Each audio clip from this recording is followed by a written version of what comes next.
우리 이 시간 함께 오늘 은혜 나눌 말씀을 보도록 하겠습니다. 오늘 말씀은 마가복음 말씀입니다. 마가복음 7장 24절로 37절 말씀입니다.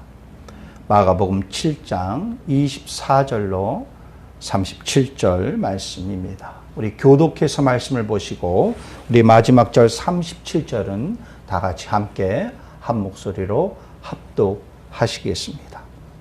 제가 먼저 마가복음 7장 24절 말씀을 봉독합니다.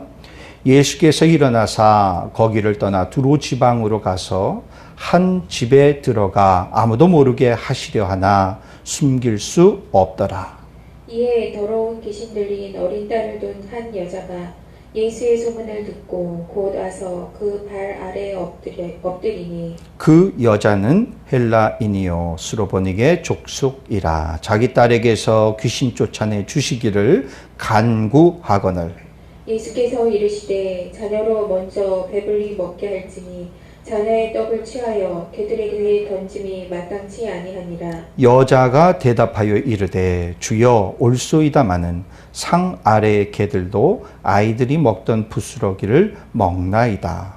예수께서 이르시되 이 말을 하였으니 돌아가라.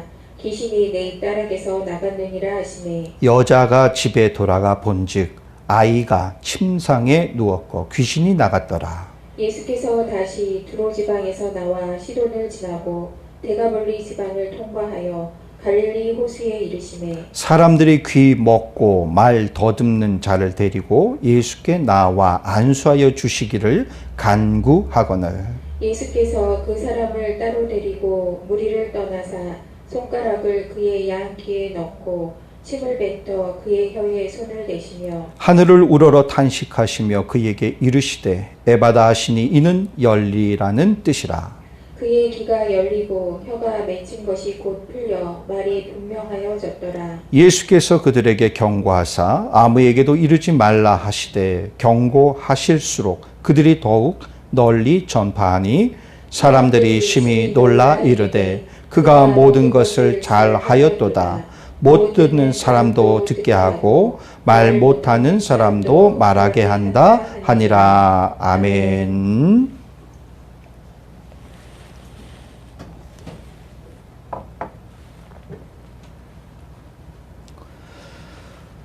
오늘은 마가복음 7장 24절로 37절 우리 본문을 가지고 주님께 붙들린 시선이란 말씀의 제목으로 함께 은혜를 나누도록 하겠습니다.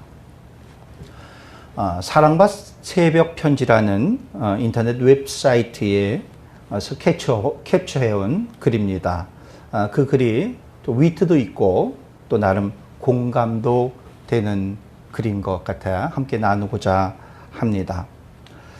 사람들의 마음의 안에는 두 마리의 개가 있다고 합니다. 그 개를 키운다고 합니다. 이 두 마리의 개의 이름 하나는 선입견이란 개이고 또 하나는 편견이라는 개입니다. 이 두 마리의 개를 모든 사람들이 그 마음 가운데 키우고 있다는 것이죠. 그리고 또 한 마리의 특별한 개가 있습니다.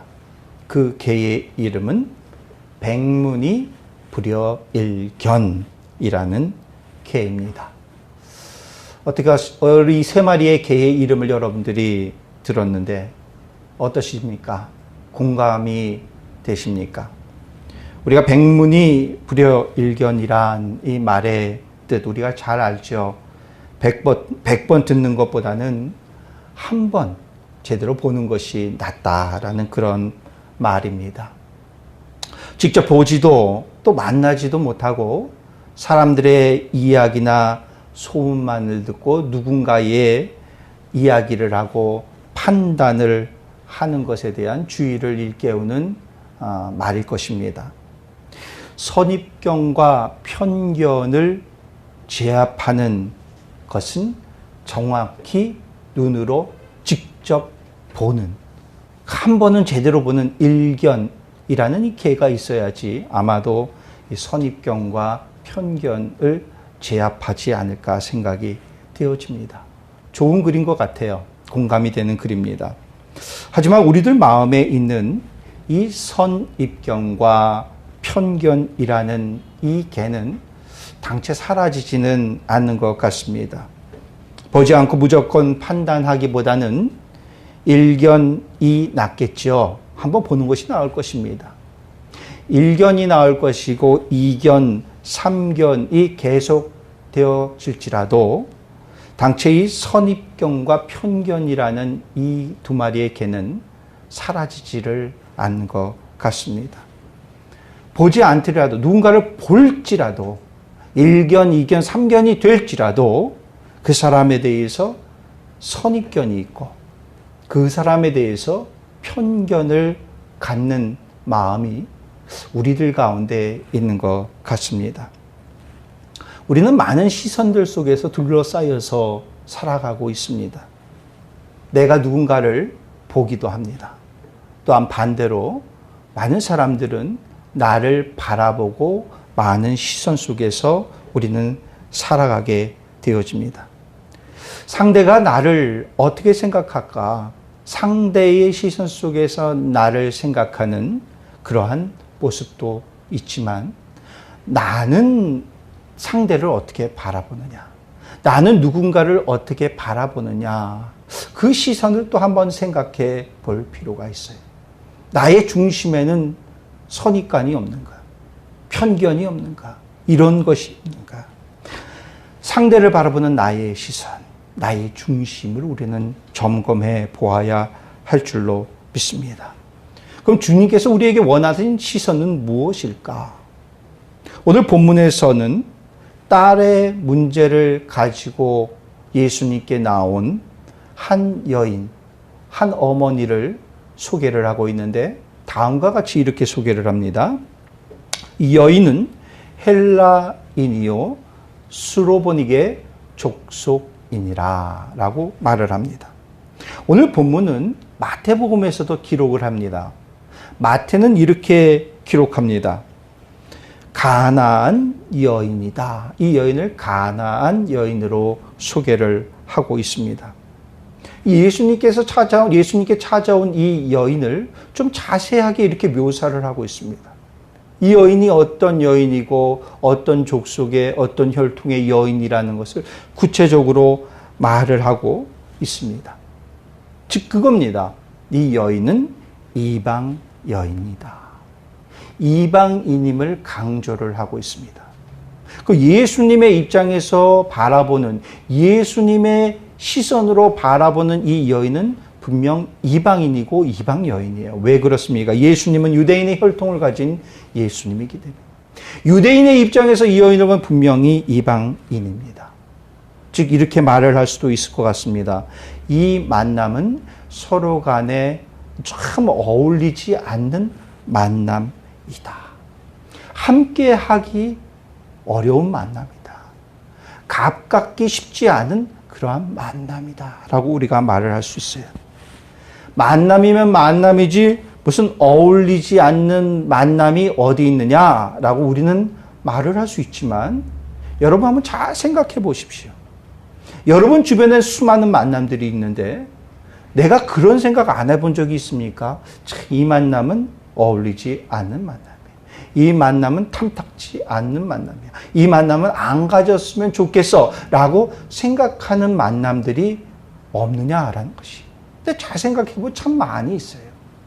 다 꺼려지는 만남들이 있더란 사실이죠. 야고보서 말씀에서 보니까 우리의 시선 가운데 무의식적으로 품고 있는 이 편견에 대해서 말을 하고 있습니다. 이런 비유를 합니다. 회당이 있습니다. 근데 회당에 들어오는 두 사람이 있었어요.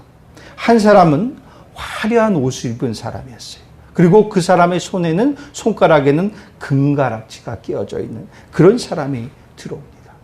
그리고 다른 한 사람이 있습니다. 근데 이 사람은 참 초라해 보여요. 성경에서 보면 남루한 옷을 입었다라고 말을 합니다. 그러니까 딱 봐도 비교가 되지 않습니까? 후자의 사람은 참 가난한 사람이고 비천한 사람, 그런 사람이었습니다. 근데 문제는요, 이 들어온 사람이 문제가 아니에요. 들어오는 사람이 문제가 아니라 들어오는 사람을 바라보는 사람들, 맞이하는 사람들, 즉 회당에 있었던 그 사람들이 문제예요. 이들의 반응이 문제였다는 사실이에요. 회당에 있던 사람들은 화려한 옷을 입고 온 그 사람, 손가락에 금가락지를 끼고 온 그 사람을 아주 깍듯이 그들을 맞이합니다. 그를 아주 그냥 회당의 좋은 자리로 그를 맞이하고 이끌게 되어집니다. 그런데 남루한 옷, 초라한 옷을 입고 온 사람들은 그 사람에 대해서 참 매몰차게 얘기해요. 차갑게 얘기합니다. 그냥 내 발에 무릎 꿇고 앉아서 그냥 있어 라고 아주 조롱 섞인 말과 무시하는 태도로 그 사람을 대하게 되어지는 것을 볼 수가 있어요. 이와 비슷한 일이 미국의 한 교회에서 있었습니다. 1만 명 정도 모이는 아주 대형 교회입니다. 이 미국의 대형 교회에서 이 담임 목사님을 모시게 되어집니다. 그리고 그 담임 목사님이 새롭게 부임하는 그 첫날 주일날에 이 담임 목사님이 교회 근처에서 노숙자 행세를 하고 노숙자로 변신하여서 주변을 어슬렁 거립니다. 그런데 교인들 중에 그 목사님에게, 노숙자로 변한 그 목사님에게 말을 걸었던 사람은 단 3사람밖에 안 되더라는 것입니다. 이 목사님이 교회를 향하여서 가는 교인들을 향하여서 이렇게 말을 건넵니다.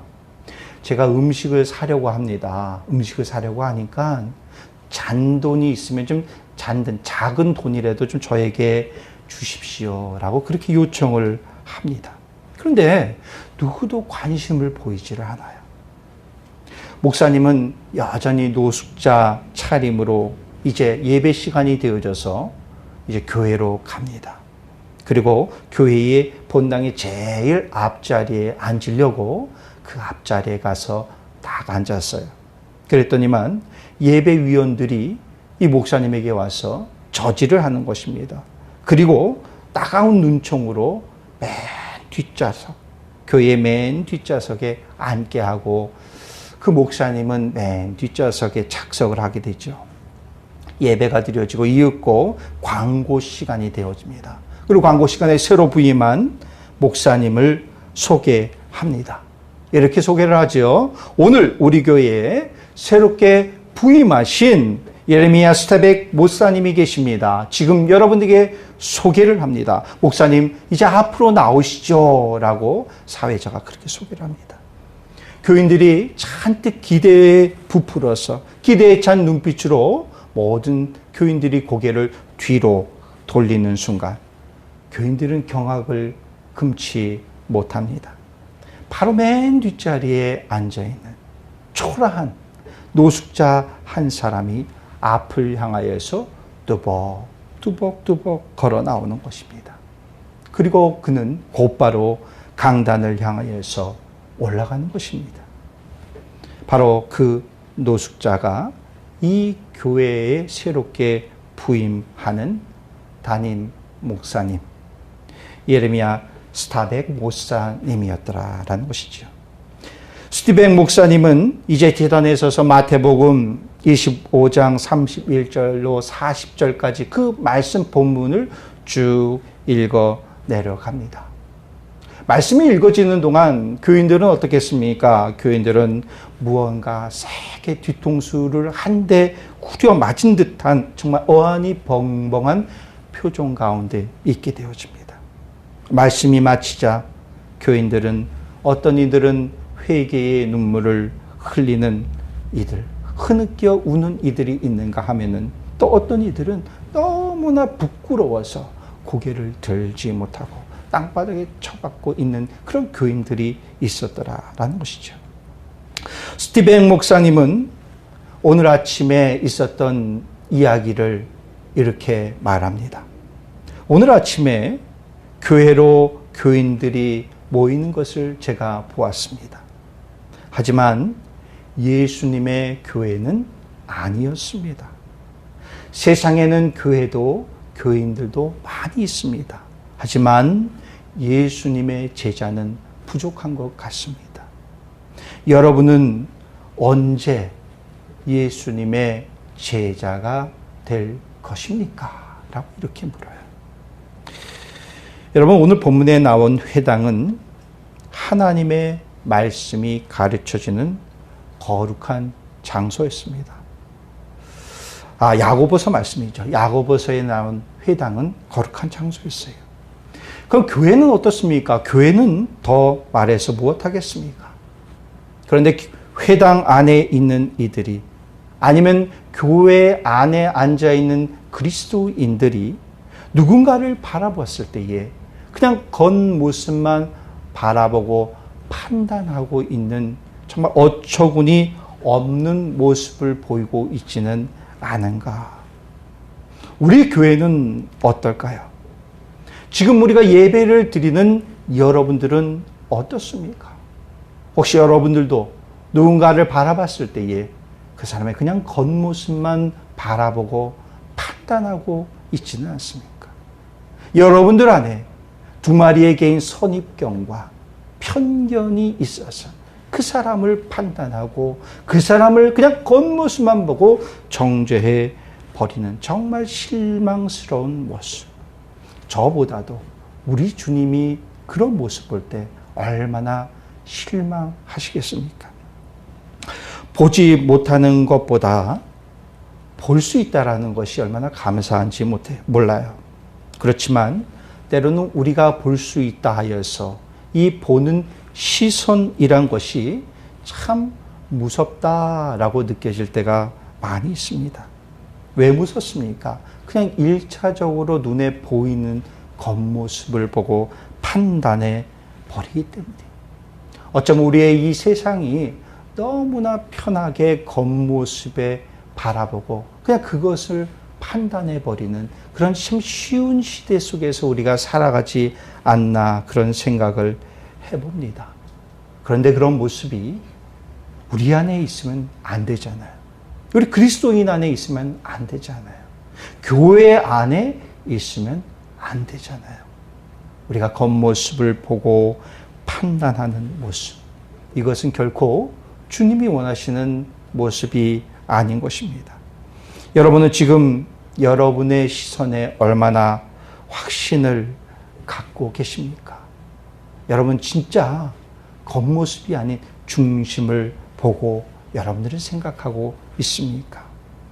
우리의 시선은 겉모습에 머무는 것이 아니라 그 사람의 중심을 봐야 될 줄로 믿습니다.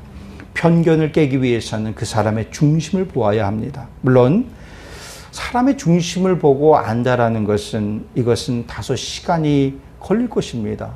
짧게는 몇 시간은 그래도 좀 이야기를 나눠봐야 알 것이고 길게는 몇 날, 며칠, 수개월을 보내야 될 텐데 사실 사람의 속이라는 것이 사람의 중심이라는 것이 그렇게 오랜 시간을 보내도 알 수 없는 것이 사람의 마음 아니겠습니까? 그럼에도 불구하고 우리는 그 사람의 중심을 알기 위해 노력해야 될 줄로 믿습니다. 그냥 겉모습이 화려하든 겉모습이 초라하든 겉모습이 언변에 능하든 아니면 어눌하든 그냥 겉모습에 판단하는 것이 아니라 그 사람의 중심을 우리 좀 바라봅시다. 오늘 예수님께서는 한 여인을 향하여서 이방 여인이란 이유 하나만으로 매몰차게 몰아붙이는 것 같아요. 그러나 우리가 예수님을 잘 알잖아요. 예수님이 그럴 만한 분이 아닙니다. 오늘 예수님은 그녀의 중심을 보기를 원하십니다. 그럼 예수님이 그녀의 중심에서 본 것이 무엇이겠습니까? 예수님은 그녀의 중심에서 이 두 가지를 보았습니다. 겸손이 낮아지는 모습이에요. 아무리 예수님이 매몰차게 이야기하더라도 그녀는 끝까지 낮아짐으로 겸손함으로 주님 앞에 나아가게 되어집니다. 그리고 또 한 가지 보신 것이 있었습니다. 그것은 바로 주님을 향한 믿음을 그 여인 안에서 보셨더라라는 것입니다. 오늘 본문에 나온 여인에 대하여서 마태는 가나안 여인이다, 마가는 헬라인이고 수로보니게 여인이다 라고 이렇게 말을 합니다. 혈통까지 자세히 언급한 이유가 드러나게 되어지는데, 예수님께서는 이 여인이 이방 여인이라는 것이 상관이 없었다는 것이, 이방 여인이라는 것이 문제가 될 수 없었다는 것입니다. 예수님은 이 여인의 문제를 해결해 주시더라라는 것이죠. 예수님의 시선은 우리가 참 중요하게 여기고 있는 외적인 모습, 외적인 신분 또는 인종, 빈부, 그 외의 모든 겉모습, 우리가 이거 중요하게 여기잖아요. 그런데 우리 예수님은 그거 중요하게 여기지 않으셨더라라는 것이, 중심을 보셨더라. 누군가를 바라볼 때에 겉모습보다 그의 중심이 중요한 것입니다. 겉모습에 우리의 시선을 빼앗기지 마십시오. 그런데 우리가 상대의 중심을 꿰뚫어 보기 이전에 우리가 알아야 될 것은 우리의 중심도 좀 바라보자라는 것이, 나의 중심도 좀 바라보자라는 것입니다. 다른 사람의 중심, 다른 사람의 생각, 다른 사람의 마음이 무엇일까? 그것을 바라보기 이전에 나의 안의 모습도 좀 바라보자. 어쩌면 이 작업이 더 먼저 중요할 것 같아요. 나의 중심을 바라보는 작업. 예수님께서 12년 동안 혈루병을 앓은 여인을 치유한 사건이 마태복음 9장에 기록하고 있습니다. 혈루병이라는 것은 당시 부정한 병으로 취급되어졌던 병입니다. 그러니까 다른 사람과의 접촉도 철저히 금하는 병입니다. 그녀는 예수님의 옷자락을 그럼에도 불구하고 붙들지요. 그리고 예수님은 그녀를 바라보면서 호되게 매몰차게 정말 핀잔을 줬던 것이 아니라 이렇게 말씀을 합니다. 마태복음 9장 22절의 말씀인데, 예수께서 돌이켜 그를 보시며 이르시되 딸아 안심하라, 내 믿음이 너를 구원하였다 하시니 여자가 그 즉시 구원을 받으니라. 아멘. 이렇게 말씀하세요. 예수님이 이 여인의 무엇을 보셨느냐? 바로 믿음을 보셨더라라는 것이. 믿음을 보시고 무슨 축복을 주셨습니까? 구원의 축복을 주셨더라. 우리의 중심이 바로 서야 됩니다. 중심이 바로 선다라는 것은 오늘 가나안 여인이요, 헬라인이요, 수로보니게 족속이라는 이 여인 안에서 발견되어진 그 모습, 그 중심에서 발견되어진 그 모습이 우리 안에도 있어야 된다는 것입니다. 무슨 모습입니까? 두 가지 말씀드렸습니다. 예수님 앞에 낮아지십니다. 예수님 앞에서 더 철저히 겸손해지자라는 것이죠. 그리고 또 한 가지 있습니다. 예수님을 향한 믿음이 저와 여러분들 가운데 있어져야 될 줄로 믿습니다. 이것이 있을 때에 무슨 복이 있느냐? 축복이 있을 것이다. 복이 있을 것이다. 라고 말씀을 하시는데 바로 구원의 축복이 우리 가운데 있게 되어지더라라는 것입니다.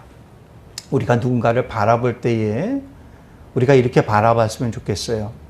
그들도 하나님이 사랑하는 자녀요, 하나님의 백성이요, 그리고 그들도 구원받을 영혼이다라는 것이. 그 마음이 있으면 우리가 누군가를 바라볼 때 정말 사랑의 마음으로, 정말 안타까운 마음으로 우리가 바라보지 않을까 생각이 되어집니다. 시편 기자가 이렇게 말을 합니다. 시편 146편 말씀입니다. 귀인들을 의지하지 말며 도울 힘이 없는 인생도 의지하지 말지니 그의 호흡이 끊어지면 흙으로 돌아가서 그날에 그의 생각이 소멸하리라. 아멘. 이렇게 말씀합니다. 우리의 시선이 요동치는 경우를 한번 잘 생각해 보죠. 우리가 언제 시선이 제일 요동칩니까? 이 시편 기자가 참 잘 말한 것 같아요. 우리 눈앞에 귀인이 나타나면 우리는 참 요동치게 되어집니다. 귀인이라는 것은 꼭 사람만을 지칭하는 것은 아닙니다. 우리가 보기에, 사람이 보기에 권세가 귀인일 수도 있고 능력이 귀인이 되어질 수도 있습니다. 나보다 더욱더 월등한 힘의 존재에 대해서 우리는 귀인으로 깨닫게 되어집니다. 그리고 우리는 그 귀인 앞에서 어떻게 됩니까? 우리의 시선이 요동합니다. 시선이 요동한다는 것은 나의 마음이 요동이 치고 나의 중심이 요동이 치게 되어집니다. 아수르로부터 위협을 받는 이스라엘 백성은 어떻습니까? 북이스라엘의 귀인은 어디였습니까? 애굽이 귀인이었어요. 남유다는 어디가 귀인이었습니까? 아수르였습니다. 그들의 위협이었으니까 아수르 앞에서 굽신굽신하고 있는 남유다 백성을 보게 되어집니다. 지금 여러분들의 시선은 어디를 향하고 있습니까? 어떤 귀인을 향하고 있습니까? 시편 기자는 다음과 같이 말합니다. 야곱의 하나님을 자기의 도움으로 삼으며 여호와 자기 하나님에게 자기의 소망을 두는 자는 복이 있도다. 이렇게 말씀하세요. 우리의 시선이 자꾸 귀인들 앞에서 요동할 것이 아니라 힘과 권세 있는 자들 앞에서 왔다리 갔다리 우리의 시선을 빼앗기는 것이 아니라 우리의 마음과 우리의 생각, 우리의 시선은 온통 어디를 향하여 있어야 되느냐? 어디에 고정이 되어져 있어야 되느냐? 바로 하나님께만 우리의 시선이 고정되어져야 될 줄로 믿습니다. 하나님께 시선이 고정된 자는 어떤 자라고요? 복 있는 자다라고 우리에게 말씀을 하고 있습니다. 딸의 문제를 안고 예수님께 찾아온 수로보닉의 여인이 있어요. 오늘 본문의 후반부에 보니까 귀먹고 말 더듬는 자를 데리고 예수님께 찾아온 사람들이 있었어요. 근데 이 사람들의 공통점을 보니까 26절 후반부와 32절 후반부에 이렇게 말을 하고 있습니다. 주시기를 간구하라. 고쳐 주시기를 간구하였더라라고 말씀을 하고 있습니다. 간구한다라는 것은 뭐예요? 그냥 온 것이 아니에요. 건성으로 온 것이 아니에요. 아유 그냥 왔다 그냥 말지 뭐 이런 마음이 아니에요. 간구했다라는 것은 그 안에 간절함이 있는 것입니다. 그 안에 당연히 주변의 사람들은 안중에 없고 오직 주님께만 시선이 온전히 향해 있는 것을 간구하고 있어요. 오늘 본문에 귀신 들린 딸의 병을 고치기 위해서 온 이 어머니는요, 오늘 본문보다 마태복음에서는 주변의 사람들, 제자들이 만류하고 있는 모습을 볼 수 있게 되어집니다. 그런데 주변의 시선은 상관없는 것입니다. 오직 주님께만, 예수님께만 시선이 꽂혀 있는 거예요. 그래서 예수님께만 간구하는 것입니다. 오늘 본문 이전 본문에서 보게 되어지면 예수님께서 바리새인과 서기관들에 대해서 이야기하는 말씀이 나옵니다. 마가복음 7장 6절의 말씀해 보니까 이 백성이 입술로는 나를 공경하되 마음은 내게서 멀도다라고 예수님께서 말씀을 하세요. 그러면서 그들을 향해서 무엇라 말씀하십니까? 외식하는 자들이다 라고 말씀하세요. 이 말씀은 뭡니까? 질책하는 것입니다. 하나님의 말씀을 잘 듣고 율법을 철저히 지키는 것 같지만은 예수님을 향한 태도, 주님을 향한 태도, 이 땅에 메시아로 오신 그분을 향한 태도는 영 아니더라라는 것이죠. 우리가 그리스도인으로 살지 않습니까? 그렇죠? 저와 여러분들은 그리스도인입니다. 그리스도인으로 살고 오늘 이 시간 주일이 되어지고 우리가 예배를 드리고 있습니다. 우리는 말씀을 읽습니다. 그리고 말씀을 듣습니다. 그리고 요즘 너무나 좋지 않나요? 유튜브를 통해서 얼마나 많은 말씀을 볼 수가 있습니까? 우리의 찬송이 입에서 울려 퍼집니까? 찬송을 부릅니다. 그런데 우리의 마음 가운데에 얼마나 간절한 마음이 있습니까? 딸의 병을 고치기 위해서 예수님 앞에 나온 그 여인, 병자를 데리고 온 그 사람들의 그 간절함이 우리 가운데 있느냐라는 것이. 예배를 드리면서 하나님께 간절한 마음이 있습니까? 기도를 드리고 찬양을 드리면서 여러분들은 주님께 간절한 마음이 있느냐란 말입니다. 그런데 주님은 우리에게 요청하십니다. 너희 가운데에 이러한 간절함이 있기를 원한다. 주님을 향한 그 시선이 간절함이 있기를 원한다라고 우리에게 말씀하고 계세요. 저와 여러분들 가운데 이런 간절한 시선이 있기를 원합니다. 주님을 향한 간절한 시선. 이젠 우리의 시선을 좀 점검해 보았으면 좋겠어요. 다른 사람을 바라보는 시선, 그것도 중요하지만 나의 안에 어떤 시선이 있는지 그 시선을 점검해 보았으면 좋겠습니다.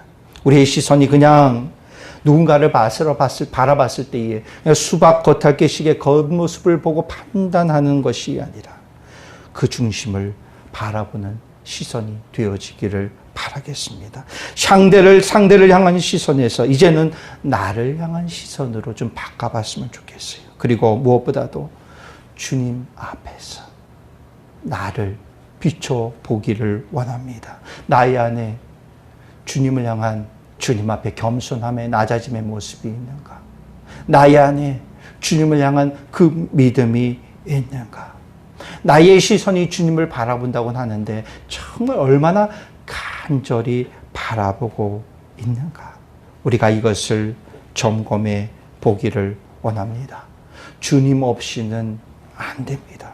주님만이 나의 인생의 답입니다. 라는 이러한 간절함이 저와 여러분들 가운데 있기를 원합니다. 주님을 향해 시선이 꽂힌 자들에게 주님이 또한 그 축복을 허락하실 줄 믿습니다. 우리가 주님께 붙들린 우리의 시선이 되어지길 간절히 원합니다. 우리 이 시간 함께 찬양 드리길 원합니다. 주 품에 우리 함께 찬양 드리길 원합니다.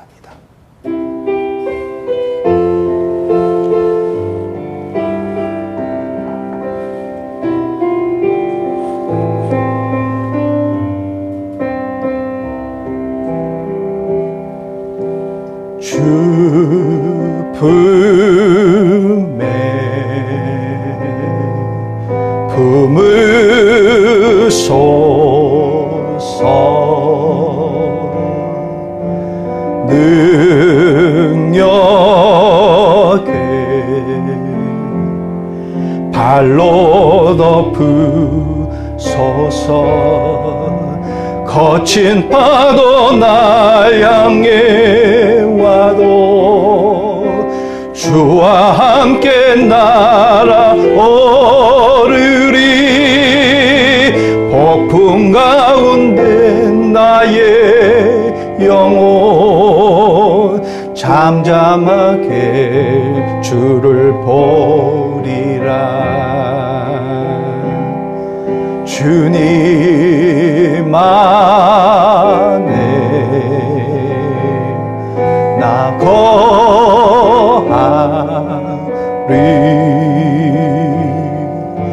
주 능력 나 잠잠히 믿네.